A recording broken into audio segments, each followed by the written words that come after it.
We're looking at Colossians chapter 1, verse 15 today. My goal here is not to explain how I understand this text in detail. My focus in this episode, as with previous episodes, is really on how this verse should be translated. So we're going to see some translations that remove the ability to see various viable interpretations from the reader, and then we're going to see other ones that leave it open and preserve the ambiguity. And that's really one of the main points I've been making throughout this last part of this class, is that really interpretation belongs to the reader, not to the translator. Let's take a look at Colossians 1:15 in a number of different translations. All right, first up, I have on the screen here the NA28, which stands for the Nestle Aland 28th edition of the Greek New Testament, in other words, just the Greek text. I have my own literal translation, which I'll read to you. It reads, "Who is image of the invisible God, firstborn of all creation." Then we see the NASB, "He is the image of the invisible God, the firstborn of all creation." Then we have the CSB, "He is the image of the invisible God, the firstborn over all creation." The New Living Translation, "Christ is the visible image of the invisible God. He existed before anything was created and is supreme over all creation." And then last of all, the Good News Translation, "Christ is the visible likeness of the invisible God. He is the firstborn Son, superior to all created things." Now the phrase we're looking at here is where it says firstborn of all creation, and I'll just highlight that in these various versions so you can see it. So the literal is just straight up firstborn of all creation, which is what the NASB gives us. The Christian Standard Bible gives us over all creation, and then the NLT and the GNT both go for this idea of supremacy. In other words, also over. Whereas the NLT also adds in "he existed before." So the NLT actually double translates the Greek here. It can mean either before or superior, and they're like, well, let's just put both in. And so that's what the NLT decided to do. Now there are two main options here, as I mentioned, and I put some other versions in here for you to see. The first one is firstborn of all creation, and the second one is firstborn over all creation. Now under firstborn of, you can see the ESV, the NAB, the NASB, the NJB, the NRSV, and the WEB. That's a lot of mainstream, very well-respected translations there. And most of your older English translations are going to do it like this as well, although they use the term creature instead of creation. And that's probably more of a function of just the way English has changed over time, more than a difference in interpretation. Then for firstborn overall creation, we have the Christian Standard Bible, the NET, the NKJV, the NIV, the NLT, and the RPT. The RPT is the Revised Patriarchal Greek Orthodox New Testament, all going for over here. Ironically, the translations that most egregiously succumb to the temptation to tweak, add, or rewrite Scripture are also those with the most stringent faith commitment to the inspiration of Scripture, which doesn't really make sense. I mean, if you really believe, think about this, if you really believe that God inspired Scripture, that the creator of the heavens, the most powerful, unlimited being, inspired Scripture, would you mess with it? Would you tweak it? Would you nudge it in a certain direction to conform to your doctrine? No, you would respect it for what it is and say, okay, this is what it says. This is what he wrote. I'm going to make it into the language of the people so that they can read what he wrote. But in fact, those who strongly believe in inspiration a lot of times can't resist the temptation to also adjust it in slight different ways. Yet such tampering betrays actually a low confidence in Scripture. If you have high confidence in Scripture, you don't believe you have to defend it or protect it or adjust it. If you have high confidence in Scripture, then you just put it out there for what it is. And that's what I believe translators need to be doing. They should be conveying the text of Scripture without adjusting it. Instead, they should empower readers to figure out what it means. I'm all for putting the power with the reader, the interpreter, the commentator, the preacher, the Bible student to figure things out. So we do also have a couple of outliers on Colossians 1:15 that I wanted to just mention here. One is the Bible in Basic English, which reads, "Who is the image of the unseen God coming into existence before all living things." So instead of saying firstborn of, they translate it coming into existence before. And I thought that was kind of an interesting, although a pretty radical translation, but interesting nonetheless. Then the idiomatic translation of the New Testament by MacDonald, often called the MIT, not for the college, but because MacDonald's idiomatic translation, which renders it, "He is the image of the invisible God, he is the prototype of all creation," which is a totally different nuance, but it is a possibility here. So let's look at a couple of issues on this verse. There are really two main issues to deal with. The first is this word prototypos, which is translated firstborn. And the second is the grammar of the words of all creation, pasis ktiseos. And we can see from the standard Greek lexicon, the Bauer, Danker, Art, Gingrich, BDAG, or BDAG as I like to call it, lexicon of the New Testament, on this word prototypos, that it says, quote, "literally pertaining to birth order, firstborn. The special status enjoyed by a firstborn son as heir apparent in Israel is an implicit component of prototypos in reference to such a son and plays a dominant role." 2, pertaining to having special status associated with a firstborn. A, of Christ as the firstborn of a new humanity, which is to be glorified as its exalted Lord is glorified. Prototypos in polis adelphis, which is Romans 8:29, the firstborn among many brothers, or brothers and sisters. This expression, which is admirably suited, BDAG continues, to describe Jesus as the one coming forth from God to found the new community of believers, is also used in some instances where the force of the element tokos, or born, appears at first glance to be uncertain. And then B, of ordinary humans, whether of God's people or of a notorious dissident. So let me just summarize what we just read there for you.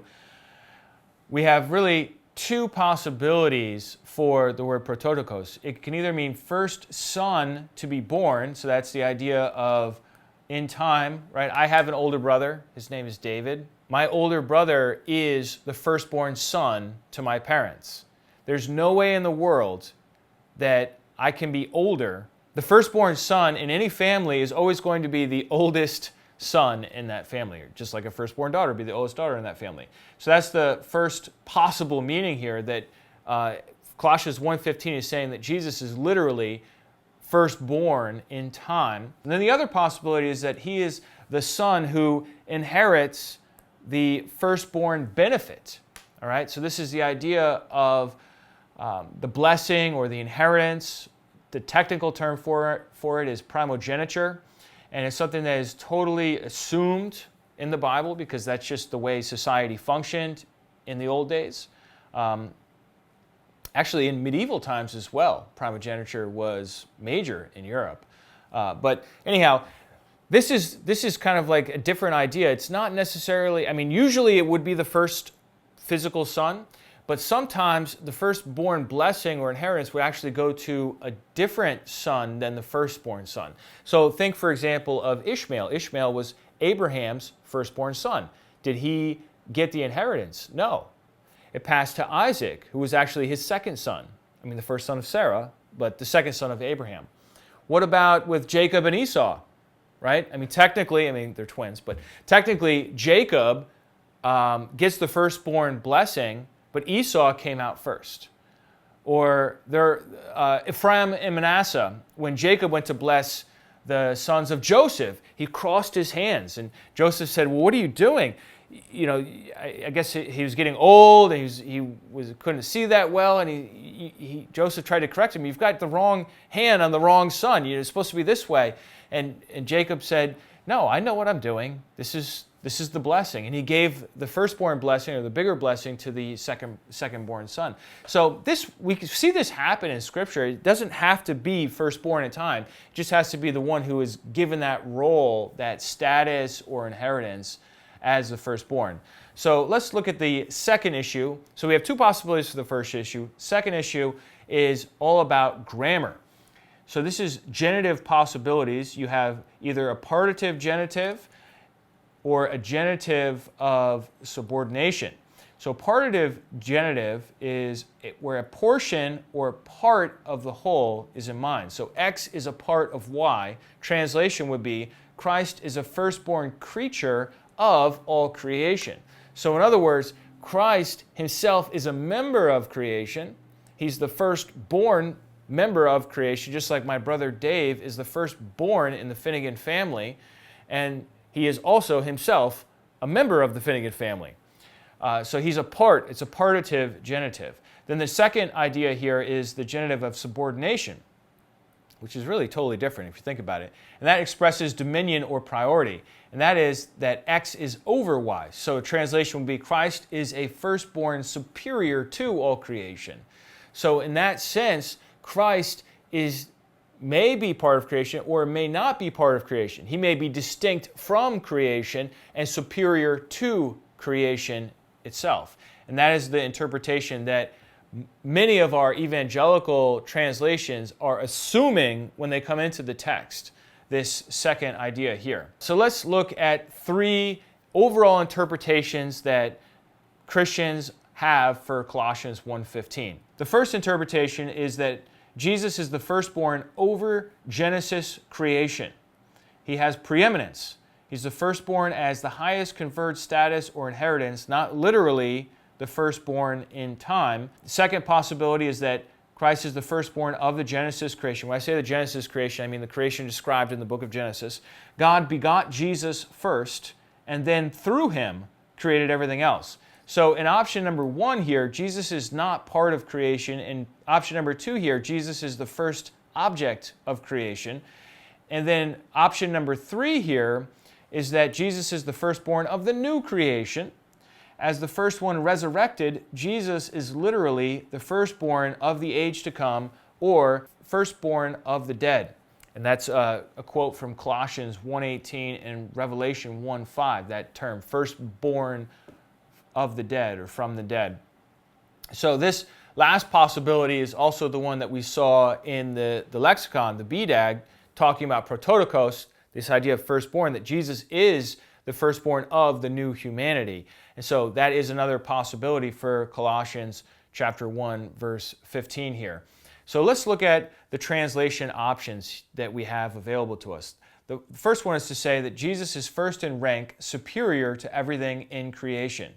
Look, if your translation reads that way, there's no ambiguity at all, right? He just is superior and separate from creation.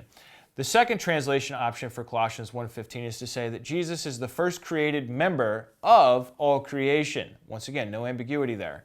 And then the third is that he is the firstborn rank or member of all new creation, especially if you actually put the word new in there. It takes away all interpretation from the reader. So I would say all three of these are unambiguous translation options, and as a result of that, I would argue that all three are woefully inadequate and, furthermore, inappropriate for translation, because what they're doing is they're taking away the other two options. If you pick any one of these three, the other two are excluded from view of the reader. So I actually do like the very basic, very sparse translation, firstborn of all creation. It's simple. You can interpret it in any of the three different ways, and that leaves interpretation to the reader, who is going to read the entire section. Colossians 1:15 is part of a whole section about Jesus and his supremacy and his role, and him being firstborn from the dead, and his role as head of the church, and this sort of thing, that you should read it in light of that, not just in isolation, but we're just looking at the translation possibilities here. So let's see once again how these translations did. Coming back to this earlier slide from Colossians 1:15. So the NASB says that he is the image of the invisible God, the firstborn of all creation. Simple, clean, easy. You can interpret it at least three different ways. The CSB took that away, and they put firstborn over all creation. Whereas now that is certainly a possibility, but I'm arguing that it's injecting bias into it. You could read firstborn of as firstborn over if you want to. The NLT is even worse. it explicitly says that Jesus existed before creation, right? So it excludes the over possibility. But then the NLT people realized they just excluded the supremacy view. They added in the supremacy view as well. So that's kind of a funny way to deal with it. But you know, in my estimation, they're over-translating here. The GNT is pretty interesting because it says he is the firstborn son. They add in the word son, which is not in the text at all. There is no word son in here. And then it's superior to all created things. So that's going along with this idea up here from the CSB that he is supreme, and only reading it that way. In cases like this where there are multiple legitimate options for interpretation, translators should do their best to preserve the ambiguity rather than making the decision for the reader. I know I've probably said that a million times, but like I want to say it again because this is the main issue when it comes to bias in translation. The simple truth is you can translate a phrase different ways, right? I just showed you different ways you can translate this phrase. But the problem is if you translate it in such a way that the other interpretations are now excluded from view, what you've just done is you've robbed the reader from the opportunity to do Bible study and figure out what it's saying. And you better be right in your interpretation because you just excluded all the other possibilities from view. So what motivates translators to do this? I've been thinking about this a lot. Fear. Fear that maybe if they don't spin it just the right way, readers will misinterpret it. Well, I don't know. To me, that just doesn't seem right. I don't want the translators motivated by fear. I want them motivated by love, motivated by honesty, motivated by, you know, grammatical arguments, convincing grammatical, but not by fear that people might misunderstand it.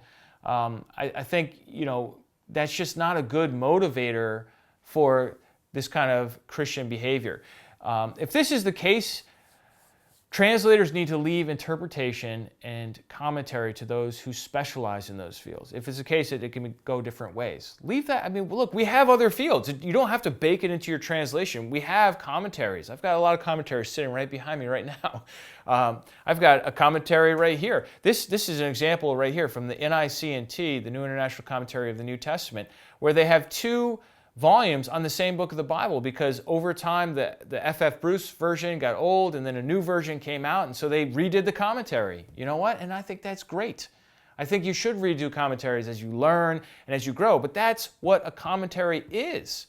It's wrestling with the different interpretations, and it's the commentator giving you his or her best position, best preferred version of how to think about this. That's not the job of the translation itself. The job of the translation is just to give you the Bible.